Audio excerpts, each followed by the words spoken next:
Hi, it's Matt Bisogno here, and it's 10:15 on Saturday night. I've just poured myself a tin of reassuringly expensive lager, and I thought I'd whiz through Sunday's Fakenham card to showcase a few of the new things on the Geegeez Racecards. When I say the new things, Geegeez Gold members will be seeing these, I hope, from Monday, but maybe Tuesday. Anyway, very soon upcoming. Just two caveats, in fact. Firstly, I'm struggling with a bit of a cold, so if my voice goes a bit AWOL, then please understand. And secondly, I'm showing you a test site, and some of the things don't look as beautiful as they perhaps should. So keep both those things in mind as we go through. I'm not going to talk through the changes except in the context of the card that we're looking at. So the things that you may have noticed already at the top of the page, they'll be saved for a later video. Okay, so tomorrow's card is at Fakenham. The going is good to soft. The first thing you'll notice is that we now have the number of declared runners at the end of each race title, which is kind of helpful for, if like me you like play spots and things. I like to know how many entries there are in the races. Now keep in mind that non-runners will not be reflected in these figures. So for instance, in this first race, if a horse comes out, this number 14 won't change to 13, it will still be 14. So it's kind of indicative rather than absolute, but helpful nevertheless. Right, so let's get cracking. I've actually not looked at these cards until now, so this is all kind of real time, and we'll see how it pans out. The first race tomorrow is a maiden hurdle over 2 miles, and we can see that most of the horses have had at least one run. The first thing that's perhaps worth drawing to your attention, firstly, there's two new icons. There is a tip icon and a little red X. If you click on the tip icon, you can now tip the horse into the Geegeez Tipping League right within the race card. So that's really cool. So I can say £10 each way on this horse and click tip, and that tip will hopefully be sent through to the Tipping League, and that's on now. Right, and if I wanted to cancel that, then I just click delete tip, and that's been cancelled. So no need to go to another page now. All of the Tipping League stuff is integrated within the card, which should be a really useful addition. Also, there aren't any early odds on this race because it's a maiden hurdle, but if there were, you could click the price here, which is the best price available, and go straight through to the bookmaker to bet your fancy. So that's kind of cool. The X is a shortlisting tool, and clicking on the X will remove the horse. We can see that horse has now disappeared from the view. You can shortlist, you can remove as many as you want, and you can see they're not removed completely. They're kind of greyed out or opaqued down at the bottom here. If I click again, the horse gets reinstated. So that's a helpful tool for some people who like to shortlist as they go along. Another thing to note at the bottom is that we now include the Racing Post verdict. So if you want to get a feel for the race from somebody else, then you'll see that data there. Again, that's something that populates a little later on. Normally it's there by this time, but for tomorrow it's running a little late for some reason. In fact, now I've refreshed the page, you can see it's there, and interestingly, the Racing Post are napping in this race. They're napping Bushel, and there's something about Bushel that I wanted to highlight, and that is this sequence of green hieroglyphics by the jockey and trainer names.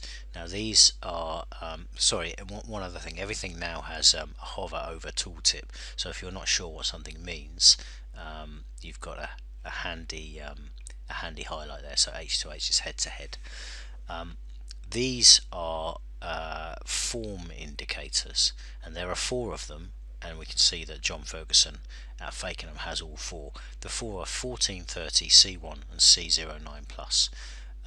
So 14 means that the trainer or the jockey has had 5+ runners in the last 14 days with a 20% or greater win rate or a 51% or greater place rate. 30 is similar in terms of the percentages, but it's on 10+ runs in the last 30 days. C1 relates to the last year at this particular course, and C09 plus relates to since 2009 at this particular course. So we can see that John Ferguson has a very good record at this course, and McCoy also has a very good record at this course. Now that in and of itself is interesting, but in combination, you obviously would take this data in combination with the form of the horse, and clicking on the horse icon will reveal the horse's last 6 runs. In this case we can see he's only got one hurdle start, but he's come from the flat where he was rated 81 in his last run and looked fairly progressive. You will also have noticed, notwithstanding that you can't see half of the bubble, but we now have the in-running comment available in the inline form. So previously you couldn't see that light blue speech bubble on the right hand side, which tells you how the horse ran that day. This is very useful information, and I was keen to get it added into the cards. So so there are actually quite a few new elements within the main card itself. These are all available to gold subscribers. The tip is available to free subscribers as well. So if you're a free subscriber and you want to use the race cards to enter the tipping league, you can do that. You will see this information, but some of the others, the indicators for instance, you won't see. Full form filter is as it was. The race analysis tab has got one main difference from how it was, and that is the introduction of ranges. These are especially useful when you have a going description that may be something like good to soft in places, and you're not sure whether you should be looking for horses with form on good or with form on good to soft. So now you can select both, and you'll get the results will be a composite of both both or all of the going descriptions in the range you've chosen. Likewise for the race class and race distance, and if you want to, also for field size. So that's a pretty useful tool, and I found it really useful when I have a suspicion that either rain is forecast and the ground may change later, or if the ground is drying out and might change later.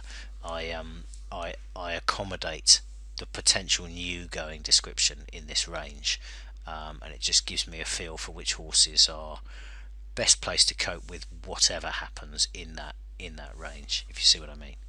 So so those are the new elements. In terms of picking out a place pot of Fakenham and using this as the first race, I would be guided by this form information here. I think Bushel's first run, which was on soft, was very promising because his best flat form was on quicker ground. So I think with the going forecast to be good, Bushel looks a very likely contender, and I probably would bank on him and lay him for a place on Betfair to cover at least some of my stake. The second race at Fakenham is a handicap chase, and we can see there are 9 runners. Again, we can immediately see that Tim Vaughan and Richard Johnson are the trainer jockeys with some degree of recent form in the case of Tim Vaughan, and both with good track figures. Incidentally, if you wanted to drill down on those figures, you can get that in the jockey and trainer boxes in the card. Excuse me, beer's kicking in. Yeah, that's really all I want to say on there. I'm just going to scroll through to the race analysis tab here, and I'm going to set it to place because I'm tempted to do a place pot. And nothing is really standing out here. Now, one thing I will say about Fakenham is it's a very quirky course, and it's a place where I tend to put a deal more attention on on course form. And we can see that although there's no green, both Monroe Park and Flitcherty have placed in at least a quarter of their runs at Fakenham, and Monroe Park is a stone below his last winning mark, and Flitcherty is very close to his last winning mark. So those two would be of interest to me. Pace might be an interesting angle here as well, in the absence of any standout profile horses. And again, we can see Monroe Park is likely to make a bold show from the front, and Flitcherty also generally, although not in this case, but generally leads. So they might actually take each other on, but both of them should be front rank.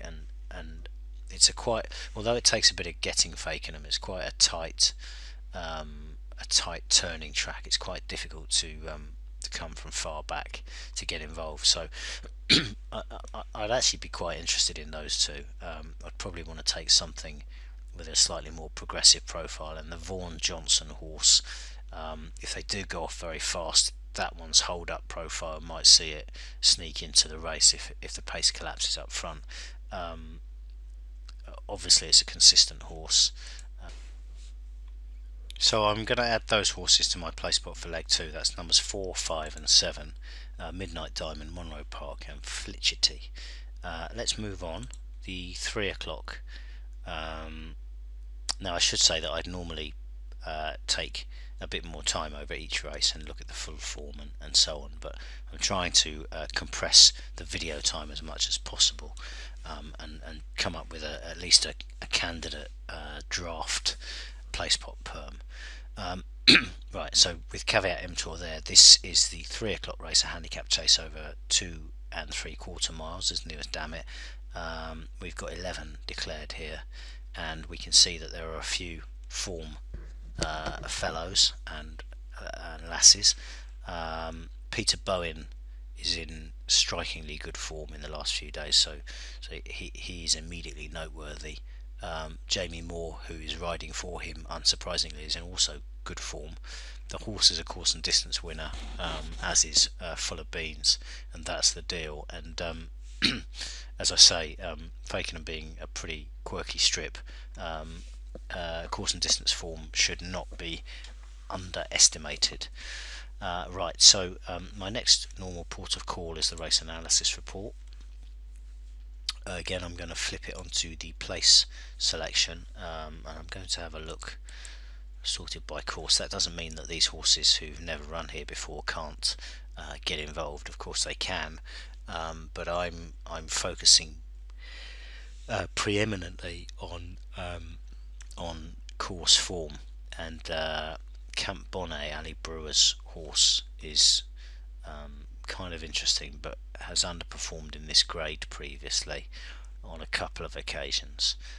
Full of Beans only the once, and if memory serves me correct, I think he fell when travelling well, or maybe that unseated there.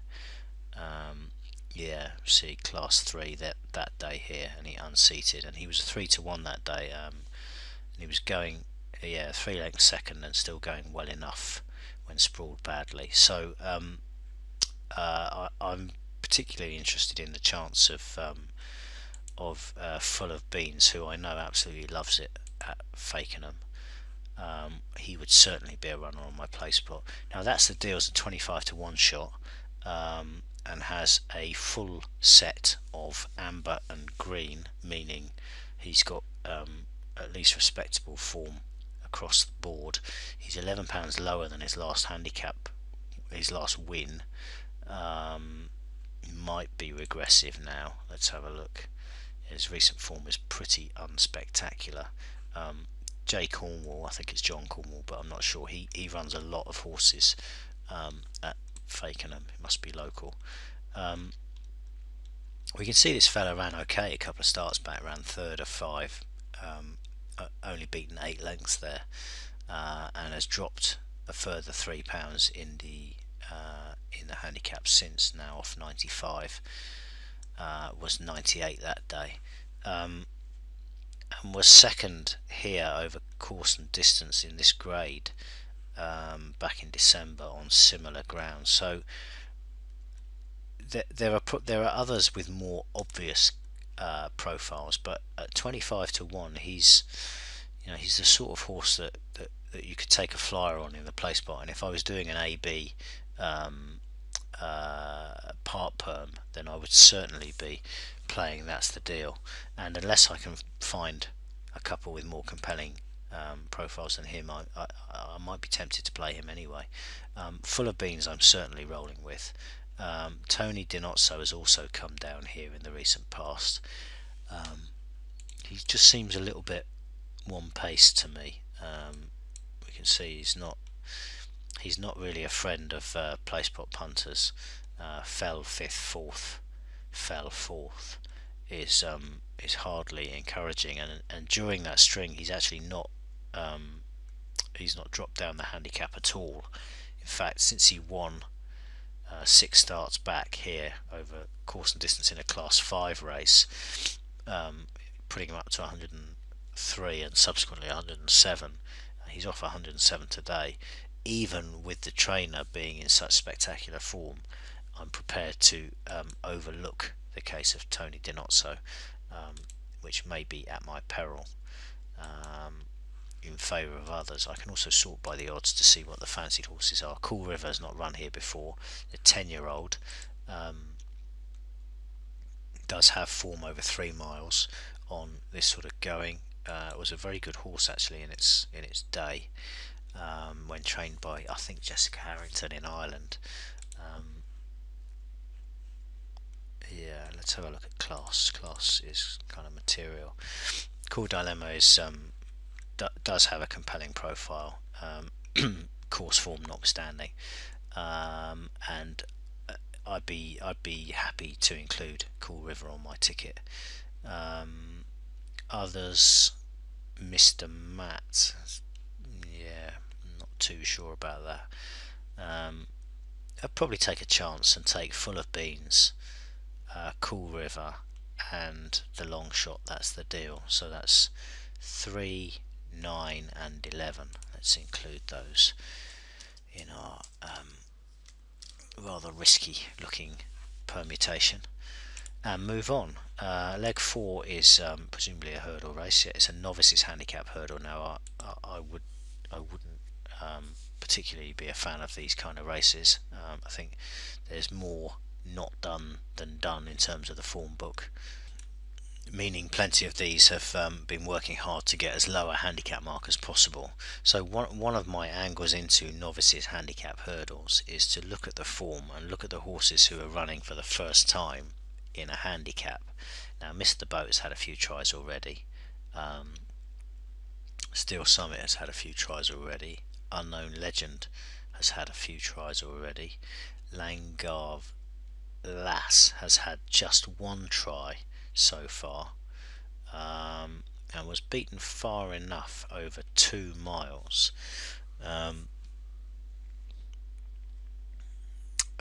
Jumped left, led until 3rd, stayed chasing leaders until ridden and beaten before 2 out, weakened before last 2, jumped left at the last. So that was his first run in a handicap off 92, dropped £3 to 89. That was 2 miles. Today's race is 3 miles. So the horse is going an extra mile. Now, is it bred to do that sort of a job? It's by Oscar out of a Montelimar mare. So the answer is kind of potentially yes, out of a bumper 2 1/4 to 3 mile chase winner. So Langave Lass is an interesting one, just on the basis of she's doing something different today, and a lot of the others are just doing the same thing and expecting a different result, which, as we know, is the definition of insanity. Italian Symphony is another one. first time in a handicap. It's slightly disconcerting that it ran in a novice selling hurdle last time, but again is stepping up from 2 miles to 3 miles essentially, and this line of form here in a 2.5 mile race, beaten 32 lengths by Garde la Victoire, that in the context of this race that's pretty good. Garde la Victoire is a pretty decent horse, and he was held up that day, some late progress, never a factor, so it was making late gains over 2.5. This is 3 miles. Ran okay last time as favourite. Italian Symphony is interesting to me. Oranger has been running in Hunter Chases, and I can possibly have that one. Diamond Pro has been running in handicaps a long time without much luck. Money Mix has been running in handicap chases reasonably well. This is a pretty moderate race, so again stepping up from 2.5 to 3, which probably is a touch of desperation. Probably not bred to get that far, although who knows. And at the bottom, Secret Island looks like first time in a handicap today, and stepping up a little way in trip, but 200 to 1, 100 to 1, 100 to 1, 100 to 1, 150 to 1, 200. There's very little in there to offer any degree of optimism. You'd be taking a massive punt to expect that to improve, notwithstanding that it's first time in a handicap. So I'm saying no to Secret Island, no to Money Mix, no to Diamond Pro, no to Oranger, yes to Italian Symphony, yes to Langave Lass. So far no to the others as well, but I think I might want to include another one in here. So what have I got? I've got an 11 to 1 and a 5 to 1 shot. I'm going to include the form indicator horse, which is actually the favourite, and it's just a horse that's been quite consistent.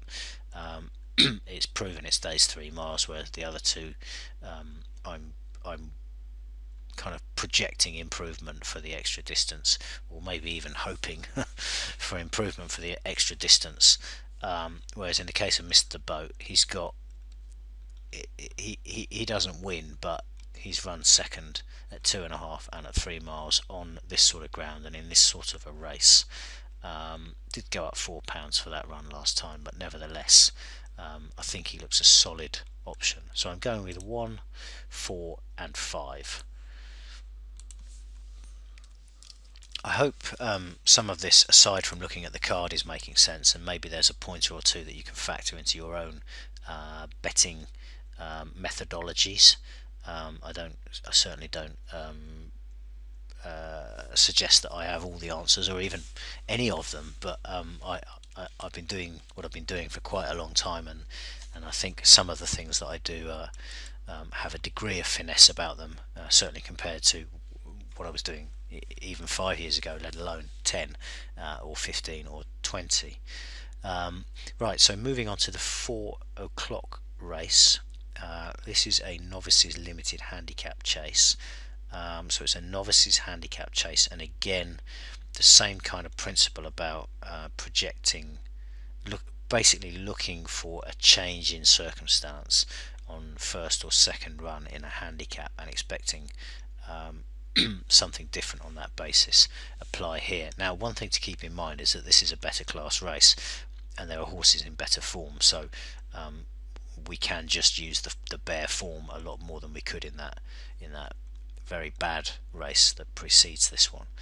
In fact, the first thing I'm going to do is go to the race analysis report, and we'll have a look at this on place, and we can see we've got a fair sea of amber there. Woodbank is clearly a 2-miler through and through, never run at the course before, and now none of them have, with the exception of Watered Silk, who put in a stinker. Actually, I don't know if he put in a stinker. He certainly wasn't placed. Let's have a quick look. Full form. Watered Silk course. Yeah, around 5th or 6th, beating 80 lengths. Now that was on soft ground, and if I look at Watered Silk's wins and places, we can see that it's normally on much quicker ground. Good to soft, good, good, good to firm, good to firm, good to firm, good to firm, good, firm, good. So it's probably fair to forgive that run on the basis of the ground rather than the track. And we can see that Lucy Wadham's record here at Fakenham is excellent with the C1 and the C09 plus, and her recent form is excellent as well with the 14 and the 30. So and Jack Quinlan, who I think is a much underrated rider, gets the leg up. So there's a fair bit to like about Watered Silk, although he does have those two recent clunkers to overcome. In fairness to him, the first was in a listed handicap hurdle, and this would be 2 classes below that and over fences, and the second was in a class 3, so this class handicap at Cheltenham. And I think the key here is that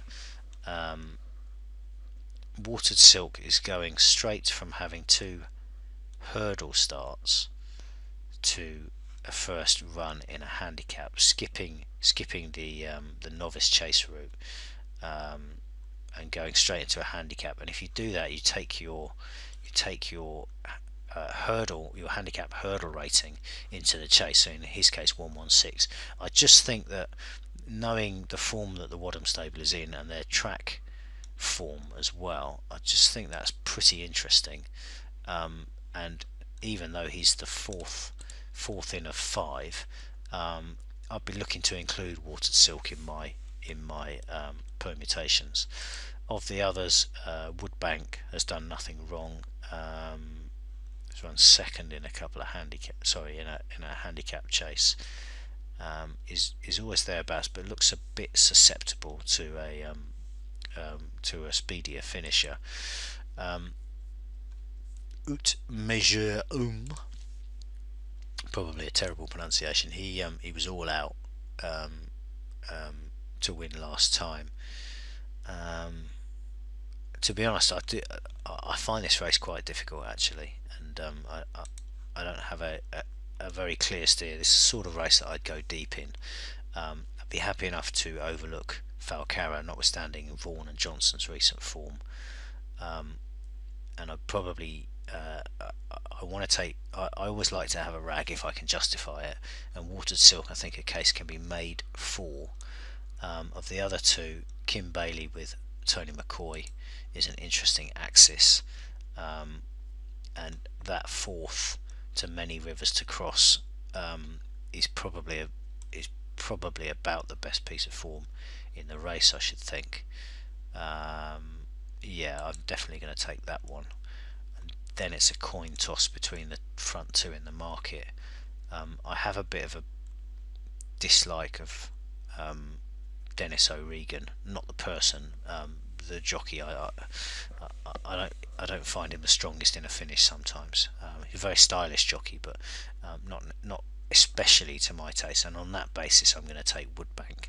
So I'm going to take 1, 3, and 5 here. These are out of sequence. 1, 3, and 5. Which does put me up to 81 lines, I think. 3, 9, 27, 81. So I need to be a little bit aware of that before I filter my selections. We finish with a Lady Amateur Riders handicap hurdle over 2.5 miles, a class 5 race with 9 runners.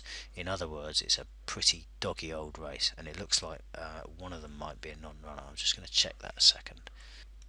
Yeah, Storm to Pass is a non-runner, so that will take this field down to 8, and we just need to be aware that one other non-runner will take us down to 7, and therefore 2 places. So we could get a bit of a we could get a result here. Of course, the flip side of that is we could use a lot of ammunition trying to get a result. Excuse me while I glug some beer. So how are we going to play this? The market is ignoring the top one, which is the non-runner, the market is seems to suggest there's a couple of piggies. They're both 11 years old. We shouldn't be expecting them to improve particularly. So I'm going to make it basically a 6-horse race. The form of the Bowen Yard is immediately of interest. Let's get on to the race analysis report. Go to place. I'm just going to open this out a little bit to include plus or minus a furlong. Not that it makes much difference. We can see that unfortunately the horse that ticks most boxes is the non-runner, so that's kind of unhelpful to us. And when that non-runner is confirmed in the morning, that line will evaporate from this grid, so we're left with only the ones that are going to take their turn. In truth, it's quite difficult to make a case for anything. Squeeze Me at least is reliable in terms of the one run it's had on good ground, and the trainer is in such spectacular form that goes on the ticket straight away. I'm looking for something to go with it, and I'm struggling. I do have one ace left up my sleeve, which is the report selector, and I want to have a look at the Trainer-Jockey Combo report, which is a new report, and it's as good a time as any to showcase it. So if I flip on to tomorrow, and let's see if we can find Mr. Bowen. We've only got him with Jamie Moore. Let's go to course 365 day form. That's maybe more informative. Nope. I'm trying to get a read on the jockey. Being a lady amateur, she might not have many or even any runs in that time. Unfortunately she doesn't. So what I'm going to do is I'm going to have a look at the jockey stats. Gina Andrews, she's on the non-runner again. It's a shame. She's about the best of the jockeys as well. Now then, let's have a look at Miss Jodie Hughes. Yes, nothing. Excellent. Here we are. Here's some information on Miss Jodie Hughes. Right.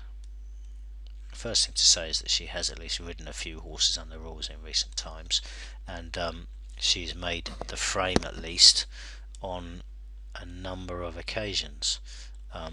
Let's see how she's fared with Peter Bowen. This looks like it's her first ride for the trainer. That's unhelpful. We're kind of in the realms of guesswork here somewhat. It's a horrible race. I really don't like it. I think the play, even then, what I'd like to do is I'd like to put the Bowen horse Squeeze Me in as a banker, and lay it for a place on Betfair, but because there are 9 declared, I'd have to lay 3 places, and if one more comes out, then it will be down to 7, and I'll still have to lay 3 places, even though there will only be 2 places for the place pot. So I could end up with the horse finishing 3rd. I have to pay out on Betfair, and I still don't get the place pot. So that's something of a disaster zone scenario. The second favourite is a horse rated 64 over hurdles, which is absolute toilet, and it's got no obvious claim on its recent form. It ran last of 9 in an all-weather bumper. It pulled up in a 3-mile handicap hurdle on heavy. It ran 5th on soft. You need to go and have a look at this horse in terms of any form on top of the ground, on decent ground, because there's something about this horse. There must be something about this horse. Even then, it's got moderate form. It's a really awful race, and it's really hard to make a case for well, anything really. I think I'm going to take the top one, Squeeze Me, and I'm going to hope that there aren't any further non-runners. There are other things I can do if there are further non-runners, like I can do combination forecasts or whatever, but essentially this is one of the worst races I think I've seen in quite a long time. There really isn't. Basically, if Storm to Pass wasn't a non-runner, it's such a standout bet. That would be the banker. In its absence, Squeeze Me is clearly the next most reliable, and I do consider that horses with a high handicap rating in very bad races, a relatively high rating in very bad races, have their chance to win is greater than their ratings differential. What I mean by that is essentially they're running against a lot of very bad horses, and in that context that elevates their chance beyond perhaps the ratings differential. I hope that made some sort of sense. We should have a look at the pace angle and see if there's anything in that. Squeeze Me, it looks like it's going to be on or near the pace, although in truth there isn't a great deal of pace in this race. But again, racing prominently will at least should at least ensure that the jockey stays out of trouble, whereas some of the others may get in each other's way behind. I've really spoken for far too long on what is an absolutely desperate race. My aim was to perhaps pick out a place pot, but more materially to showcase some of the new features and functions within the race cards, which should be online on Monday. The video's more than long enough now, so here is my suggested permutation with a banker in the first and the last, and 3 apiece in the intermediate 4 races. So that's 3, 9, 27. That's 81 lines. Let's say 81 at, what am I doing? At 20p. What's that going to be? 16, 20. There we go, and we'll see how that fares. Hopefully we don't go down on the first leg. Anyway, the place pot, as I say, is a bit of an aside really. The key was to highlight some of the new functionality in the race card. I hope in that context at least this has been mildly instructive, and you don't feel you've had 38 minutes of your life stolen from you. My sincere apologies if you do. This is Matt Bisogno saying thank you very much for persisting with this, and bye for now.